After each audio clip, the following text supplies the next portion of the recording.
Hi, good afternoon.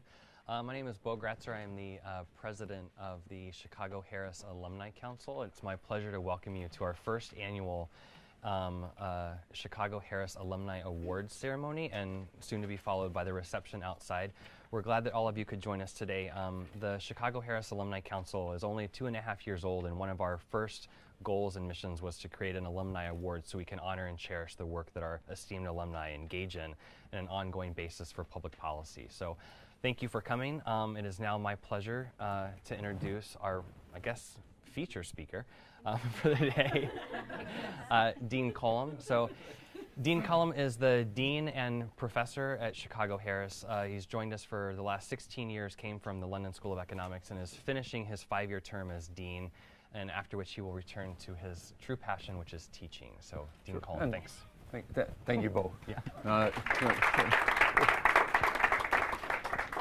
First, welcome, and second, I'd like to set your minds at rest that we do not have a featured speaker. And those of you who have opened the program, which, knowing many of you from your student days, I know you won't have bothered to do, will have seen that there's something that says State of the School Address. No idea what that means, and we're not having it in any case, except perhaps just one word: great. Okay. Moving on. The more detail is available from me and from the staff and from the students, should you have any interest in it. So, I'm delighted to be able to host this first Alumni Awards ceremony. We have, over the years, not really nurtured our alumni the way we should, and our alumni are really the most important part of the school. You know, the body of the school family, has far more alumni than it has current students, and of course far more current students than it has faculty and staff. So the future of the school really is in the students we produce, and the impact of the school is primarily in what our alumni do. So the faculty do stuff. I'm not for a moment trying to minimize the value that research in public policy has and the advice in public policy that many people on the faculty give. But really the most important contribution of the school, in my view, is the training of our students while they're here, and then nurturing them when they've moved on so that they can really make a real impact in the outside world. And I think we want to recognize that. And the idea of having some alumni awards is really that we should not so much suggest that there are only some alumni who are making a significant impact, but that there are some who are making particular impact that we'd like to recognize, and also just to make it clear that we have many people out there making many different contributions, and we notice that. And we'd like you to notice that, and we expect you to nurture the next generation coming forward, so that as the years go on, we'll have accumulated really some idea of what we've accomplished. It's unfortunate in a way that we do not have any clear compendium of what our alumni have achieved. Since the Alumni Council started 3 years ago, but officially 2.5 years ago, we started to gather information on our alumni, and we keep finding surprising alumni, or alumni in surprising places who've been doing important work for 10, 20, 30 years, either as graduates of the Committee in Public Policy or graduates of the school. And it's a shame that we haven't knit this together into a network that's of value to all of us. It's of value to faculty, it's of value to staff, it's of value to the current students, because really as current students, they should be connected to the whole of our network. It'll make them, place them more effectively and give them a better opportunity for shining as we move forward. So we have three awards, 2 for alumni and 1 for an exceptional public servant. I'll come to that one last. The 2 alumni awards, of course, we had many nominations, far too many nominations. And I think that will always be the case. There will always be far too many good nominations for these awards. But we picked 2 who are really, I think, outstanding. There are 2 categories. One is ageist and the other is not. So the Rising Star Award honors alumni under 40. I have no idea why 40 is of such significance, but 40, apparently under 40 is a significant milestone or whatever. Honors and Rising Star, presumably there's some hope that a rising star is still rising, right? So this is like a dynamic condition, being a rising star. And then, of course, we have a Career Achievement Award, and a Career Achievement Award, I guess, pretty much means you're done, right? That's and indeed, Dan has been complaining to me about it since yesterday, but I haven't paid any attention. So first, I'd like to turn to Beth. Beth was one of my favorite students when she was here, graduated the MPP in '02. Just wait for it. Yeah, we're not done yet. No, I have nothing bad to say about Beth. Excellent student. She went off to work at CPS, which was a pretty challenging place to work back in '02, I guess. She went there straight from graduation and worked as a not terribly senior person in the after-school area at CPS, and then had a meteoric rise through the ranks at CPS, probably due to her association with the governor, who was funding one of the after-school programs that you worked on in the beginning, and became chief of budget and whatever. It's written down somewhere. You have a hard copy of information for about our awardees in case you happen to be vaguely interested in it, and I'm sure you have other lengthier versions available, Beth, if anybody asks for them, although I wouldn't count on it. So moving on from CPS, Beth became executive director of the Pritzker-Trobert Foundation, and then was, I'm not sure, dragged or seduced away from this by the current mayor of Chicago, working first on his transition team, I think, and then becoming deputy chief of staff for education. And if you were really looking for a job to wear you out, I think that would be close to being it. I mean, first of all, it's a tough job, and secondly, working with the mayor, I'm sure, although delightful in many ways and stimulating, is probably pretty wearing, that's my guess. So I hope that you'd be able to maintain your trajectory while under this terrible strain, and so far it looks as though that's the case. So it gives me great pleasure to invite you to come up to accept the first Rising Star Award. Wow, a medal.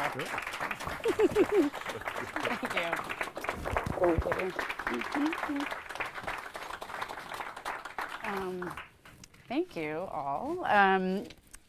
You know, it feels funny being back in a way. Well, I was just back last year.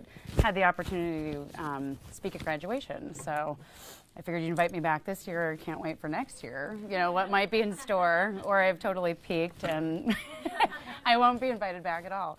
But hopefully the star will keep rising.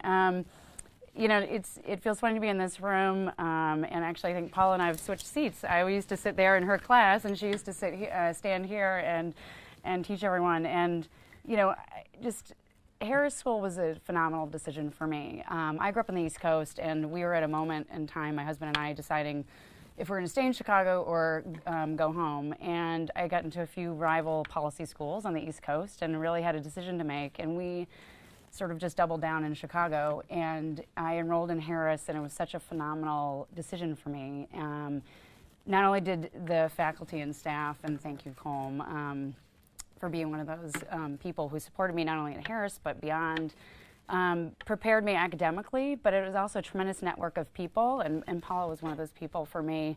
I actually just shared this story with her that when I was trying to figure out my career in Chicago, I went to Paula. Paula had a few suggestions for me, and I was just cleaning out my office at home recently, which is another thing you know I like to do.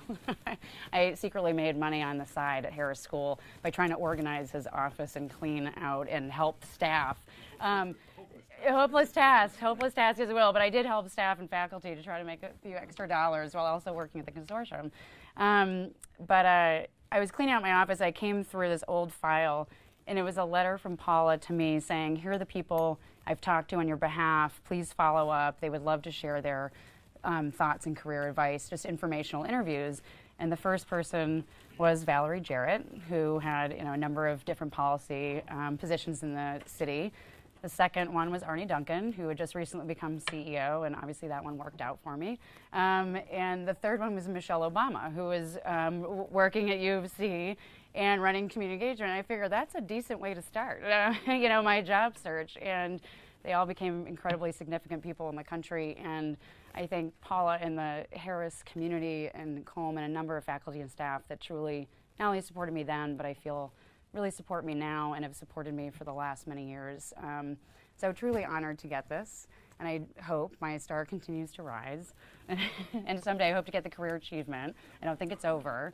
But anyway, thank you very much, and I look forward to just talking to everyone later. So thank you.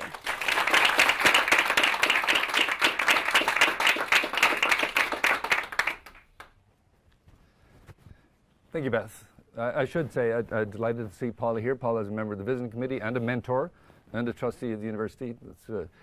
And our mentors really also make an extraordinary difference. And to those of you who are now alumni, and some of you have been alumni for some time, I would point out that becoming a mentor is a really valuable contribution that you should think about making. So our plan, my plan, and therefore our plan, temporarily, at least till the end of the month, is that we should have a mentor for every student, and eventually that this should be kind of a standard part of what we do with every student at Harris. The experience is great for the students, of course, but it's also often a good experience for a mentor. I think mentoring someone, in the same way as teaching, is a very good way to learn the stuff that you're teaching. Being a mentor is also a good way to think about what you're doing yourself and how you're doing it and how you could do it better. So great to see you here, Paula. The second award is the Career Achievement Award, and we may have, of course, so for example, just to give I've been worried about this since yesterday evening, Dan, when you were complaining about the notion of having achieved your career and being written off. I mean, first I threatened to change it to the Menopause Award, and then accepted this as an alternative, so at least we got over that hurdle.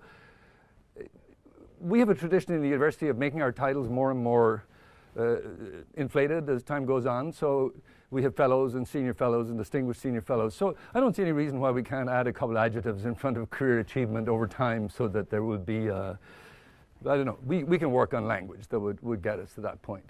It's a great pleasure to have Dan here. Dan is actually one of the first, I think you mentioned, one of the first 5-year BAM, MA or ABAM graduates from Harris back in those in 91, so 90 and 91. This is a program that's been allowed to live fallow a bit in recent years, but I think is a very valuable one, and we've started to ramp it up again now, so that we will plan, I think, to recruit students directly to this 5-year program as they arrive to the college. The people produced by these programs tend to be truly exceptional. I mean, I guess partly because they're motivated to do it in the first place is a sign that they have real commitment, and their achievements in general have been extraordinary, although not many, I think, quite as extraordinary as Dan's. So Dan went off to be a presidential fellow to begin with, having graduated from the college and from Harris, and then had a truly remarkable career in many of the toughest administrative jobs I think the country has to offer. You'll see from what you have in the program that he's worked in Washington D.C. an administration that has had substantial challenges, some of which he solved for the district.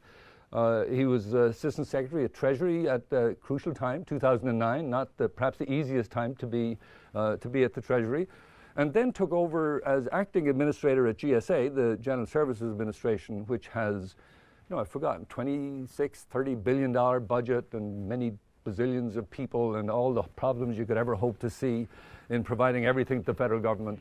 And then perhaps 18 months later, whatever, was appointed administrator back in last July, just about a year ago.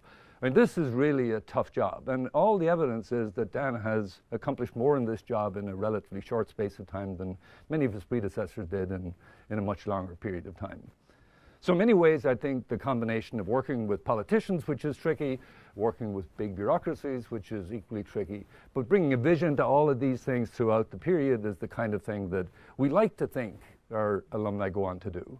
And it's a great pleasure to welcome one who has done this at this intermediate stage in his career, to accept the Intermediate Career Achievement Award. So Dan, if you'd like to. Thank you very much.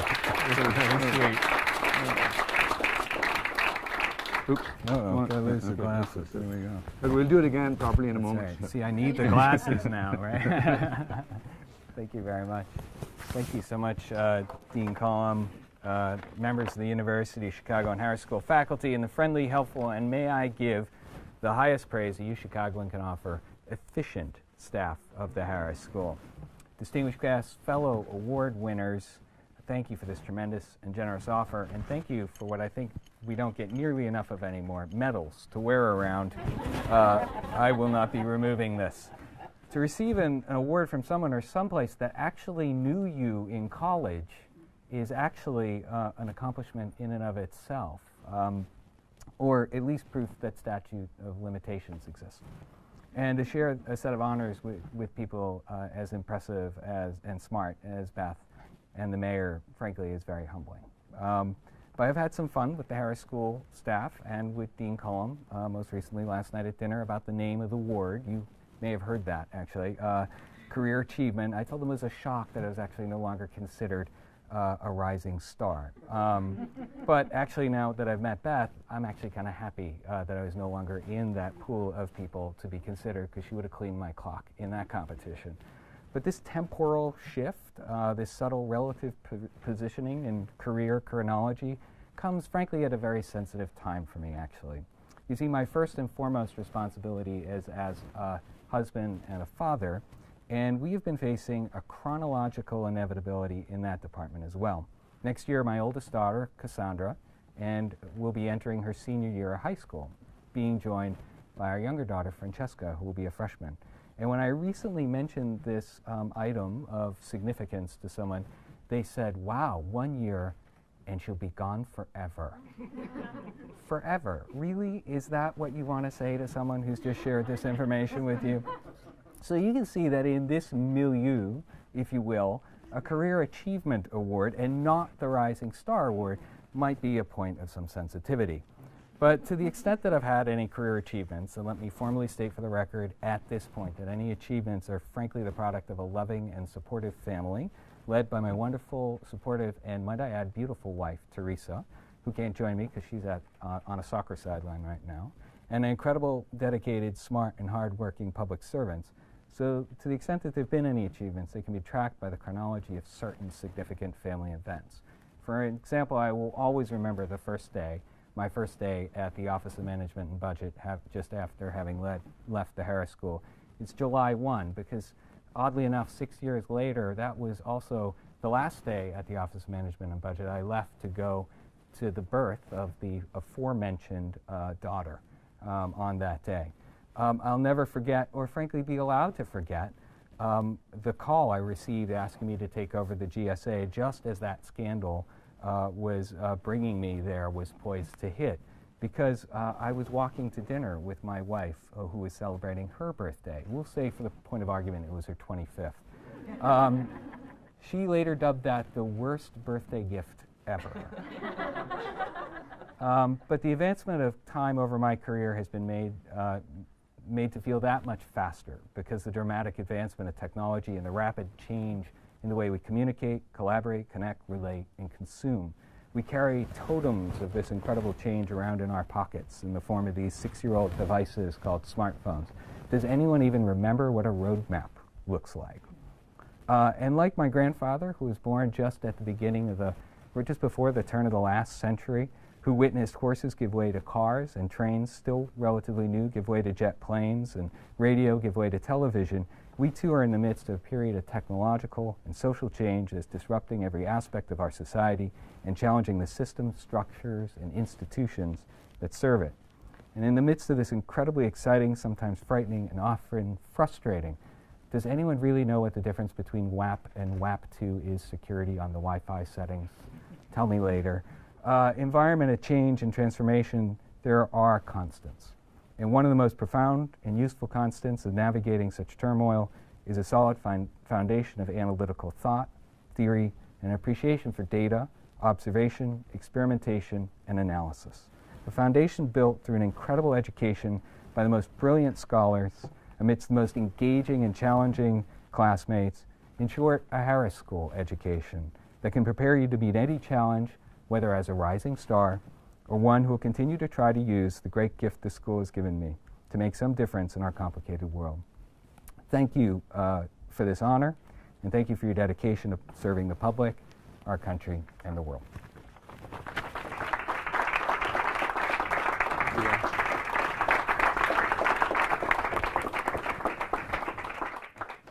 Thank you, Dan. It's obvious the school produced some great people even before I arrived. Whether this teaches us anything or not, I'm not sure. Our third award today is not to an alum of Chicago Harris. Indeed, we don't allow it to be given to an alum of Chicago Harris. And this is the Dean's Award, and I'm really delighted to be able to present this to one of the most remarkable public servants that I have met, and I think one of the most remarkable public servants in the country. 4 years ago, perhaps 3 years ago, Mayor Richard M. Daley joined Harris as a distinguished senior fellow. and had taken on the task of running a speaker series and engaging the school in a general way. And not too long after he arrived, he talked about a remarkable person who was destined to become mayor of Gary, Indiana. And Karen Freeman-Wilson, who's our final honoree today, is that person. And she has worked closely with Mayor Daley and, of course, with our students and faculty here at the school to put together a program that I think is really a beacon in terms of the way in which we should think about using the outside world as a basis, as a laboratory in which we would train our students while simultaneously providing a service to a community that can benefit from it. So this award is for the Chicago Harris Gary Urban something project. Revitalization. I was struggling with renovation, resuscitation, revitalization. So, and really the underlying concept is, I think, extremely strong, although its implementation is still a challenge. So the idea is that under the guidance of our external fellows, so Mayor Daley and Mayor Freeman-Wilson, and with the senior staff at City Hall in Gary, that groups of our students would work on projects, that these projects would be chosen by the city, and that the students would provide, under guidance, an attempt to solve these problems. Now that in itself is not all that odd because, we try to do this with Practica from time to time. But what's different with this proposal and what's made it so powerful is that we have cohorts of students that work through this program. So it starts with one group and then it's not forgotten. The next group can take over. Some may stay, but then others will take over that. So in a way, there's a continuing workforce, even though it's not made up of the same set of people all the time. And therefore, it's possible to make a more significant contribution than you could imagine making from one group of students at any one time. But to have this work, you have to have two things. One, you have to have a commitment in the city to use this. You can have people and not use them. So you have to have a commitment in the city to use it, which means you have to identify problems that can be tackled and then give enough supervision so that so people can actually work on them effectively. And you have to put the fear of God into the students working on it so they actually work pretty hard. And that's where the two mayors come in. If I were reporting to Karen and Rich, I would be a lot sharper in most of my activities than I am, and that's for sure. And it's only when you have this commitment from the top in the supervision that you're going to generate this kind of real effectiveness in terms of the people who are doing the work. And that, I think, is partly what makes this such a unique operation and so valuable to us at the school, but also, I think, to the city. A few words about the mayor. Again, I asked the staff to print this in the program because that way, things I leave out, you can find for yourselves, right? This is basically my plan. So Karen is the first female African-American mayor in the state of Indiana. Right?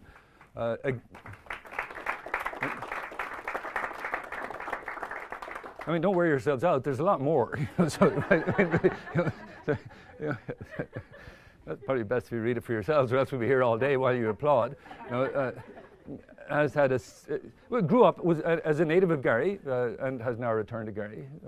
Went off the East Coast, I guess, because nobody told her about a superior university to the west. She went to the East Coast for her education, but has recovered by coming back to a real place of higher education later. I'm afraid to use the word later, earlier in life as a rising star, to have come back here. Became Attorney General, having been a city judge in Gary, became Attorney General of Indiana, and now is mayor of Gary, and is really doing remarkable things in Gary. I think our three awardees share the characteristic that they got involved in like real problems at some point. So Beth went to CPS, and for some reason has gone back to dealing with CPS again. That's a judgment issue, but still dedication, no question. Dan took on GSA, which is like a nightmare, I think. Not now, of course, but to most people it would have been a nightmare. And Gary was no easy prize to take on. It wasn't a place to retire to, put your feet up and not do very much. Right? So Karen is now, of course, the mayor of Gary. I feel that in 20, 30 years' time, should she wish, she'd still be mayor. Of course, she may be president as well, although I tend to believe in the urban view, which is it's more important to be a really good mayor than to be I beg your pardon. Washington is the heartbeat of the nation.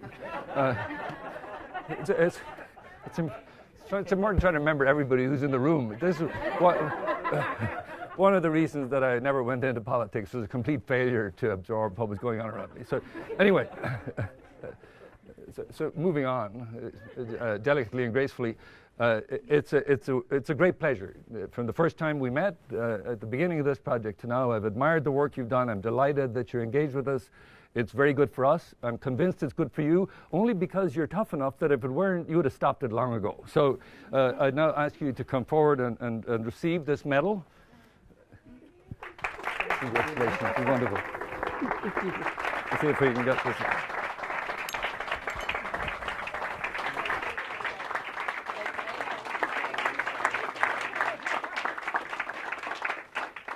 To Dean Cohn, to President Gratzer, to my fellow awardees, both Beth Swanson as well as Dan Tangherlini. I was practicing that. And to all of the alumni, faculty, and friends of the Harris School, but also to Carol Brown, Mayor Daley in his absence, and to Team Gary. I have to tell you, I was first intimidated when I met Combe, and he came up to me and said, "Oh, my name is Combe." And then I asked, "Who is he?" He said, "He's the dean." I said, "I can't call him Combe. What's his last name?" And 2 years later, I'm calling him Combe. But I cannot tell you, and I'll talk about it a little bit, how hard it is to say no to Mayor Daley. But the fact that you all just didn't say yes here at the Harris School, but you said yes and put your energy and the effort and your financial support behind this partnership is really, really significant. And it's not just significant to the students who are a part of the Harris School family and who come here to make an impact on public policy in the world, as these two distinguished alumni have done, but it's important to us in the city of Gary. And I just want to say thank you on behalf of the citizens of Gary, Indiana. I want to talk about Mayor Daley. Carol and I exchanged emails, and the mayor and I were actually supposed to be co-awardees, so I should have brought a cutout and stood it here because, quite frankly, he's the one that deserves the award. He has been such a phenomenal mentor to me and to other mayors across the United States because of his innate goodness, but also because he has such a tremendous love for cities. And the fact that he was willing, even in his retirement, to share so selflessly with me and with so many others of us, and to really twist the Harris School's arm to start this practicum is a testament to who he is and what he stands for. I have to tell you this little story about Mayor Daley to just really underscore how he really convinces people to do what he wants them to do and how you can't say no. We went to the White House to visit with Valerie Jarrett, and before we got on the plane, he said, "We're going to get $10 million. And I said, "Okay, Mayor, that sounds like a good number." And so we went in and we had the meeting, and we were talking about this practicum. We were talking about the things that were going on in Gary and the partnership with the University of Chicago. And every time we would get on another subject, he would bring it back to that $10 million. And then Carol had the opportunity to do some follow-up, and we would talk, and every time I saw the mayor, he said, "Have you gotten that $10 million?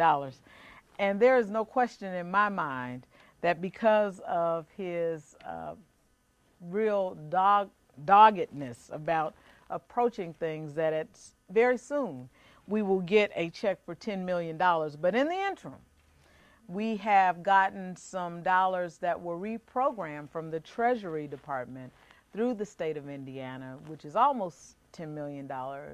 It's $6.5 million, and it's because, in large part, of his vision and the work of the students here at the Harris School of Public Policy. And so we are very grateful to him. I want to talk about the students. I want to talk about our team.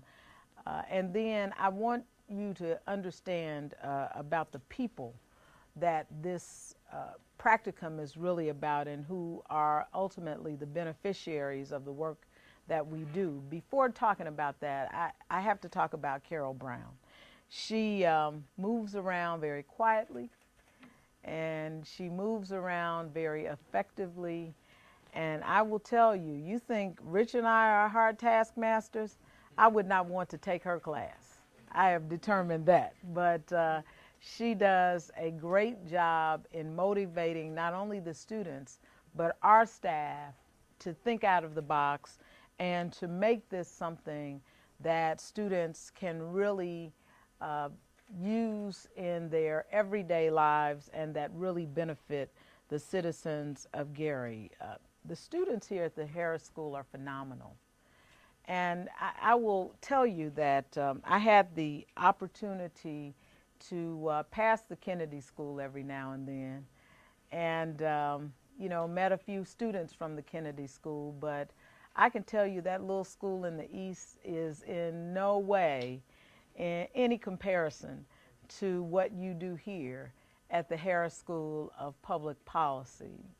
The heart that you have for not just policy, but the people who are at the end of the policy is such an inspiration to the people who work in City Hall every day, but it's an inspiration to the citizens who see you coming as you do the surveys, who see you coming as you are in part of the 5x5x5, who see you coming and who were initially very skeptical and thought that it was a fly-by-night experiment, but who have seen you in 2012 and 13 and 14 and who will see the students in years to come. And so I want to say thank you, and I hope that in some small way this prepares you for the great work that I know that you will go on to do so that you can be, yes, a rising star and a lifetime achiever as well.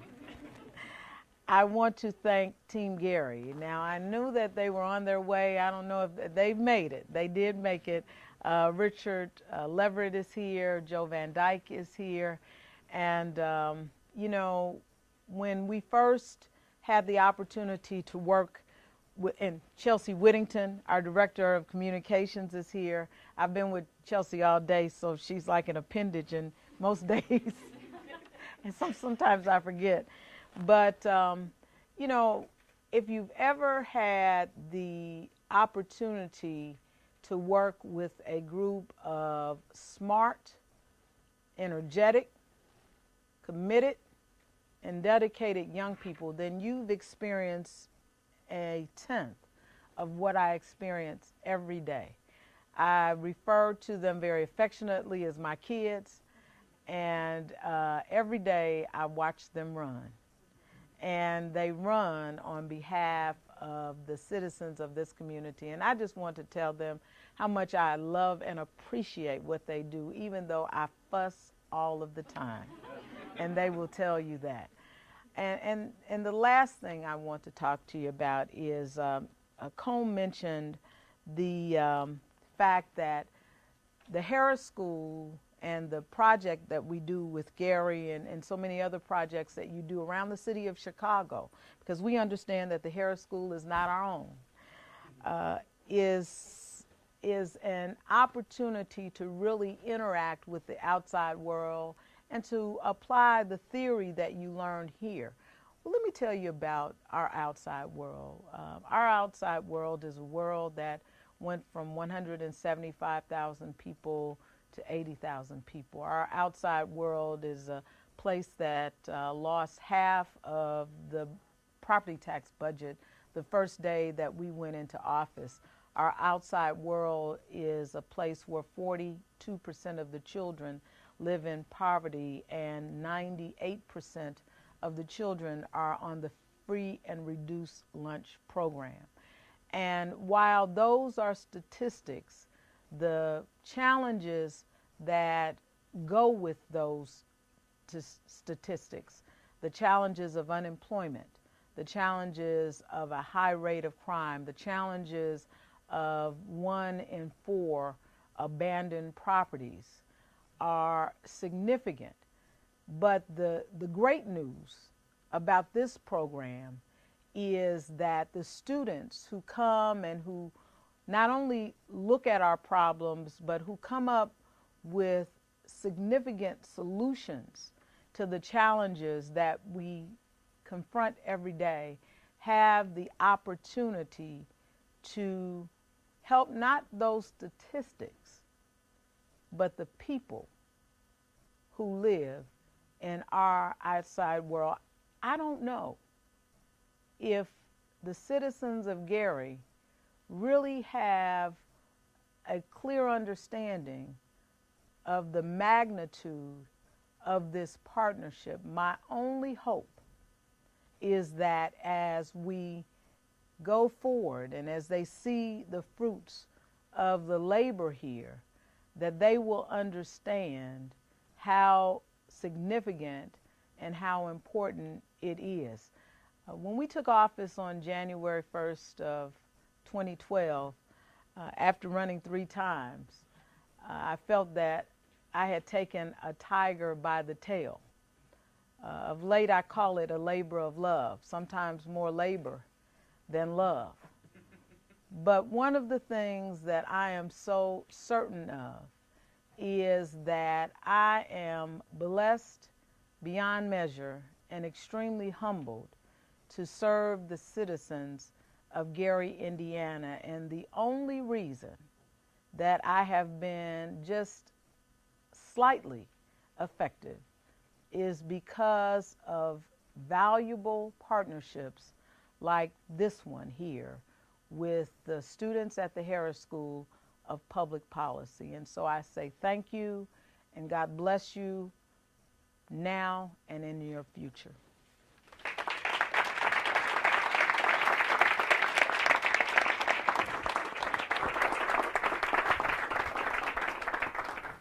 Thank you, Mayor.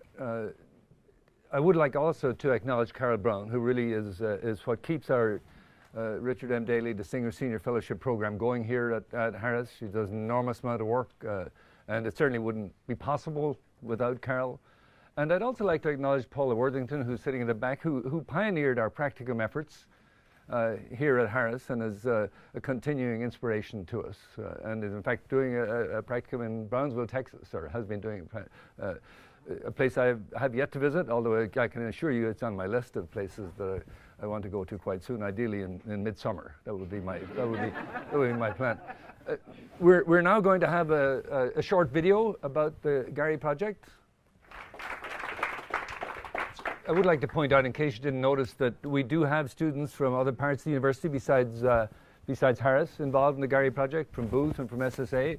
And we welcome this. I mean, they all bring different things to the project, and this is something that we're delighted to have. So we intend to continue to lead it at Harris and commit ourselves to it in the long run, but whenever useful people show up on campus, we'll bring them along with us to Gary to help with the project. It's been a great pleasure for me to be able to host this event today. I'm enormously proud of our students, Beth Swanson, who's our rising star, Dan Tangherlini, who's a Career Achievement Award. They epitomize what we try to do here, and those of you who are alumni should be aiming for what they've accomplished. You may already have accomplished it, in which case I will come along and sit in the back future years while you receive your awards. It should inspire you to do this moving onward. I'm delighted to welcome Mayor Freeman-Wilson to our family here at Harris. I mean, she may not realize it yet, but she's part of our family now. And this, of course, sometimes gets benefits, as you know, but with all families, there may occasionally be the occasional payback that will be required in order to keep the family closer together. And that's really the only reason that we would do that. So I'd like you to join me in congratulating our 3 awardees and invite you. Okay, we're going to do this again. I'd like to ask you. Okay, I can do it the other order because obviously you get confused. I'd like to invite you to join me in the courtyard for a reception once. Stay where you are, Charlie. Once you have joined with me in applauding our 3 awardees.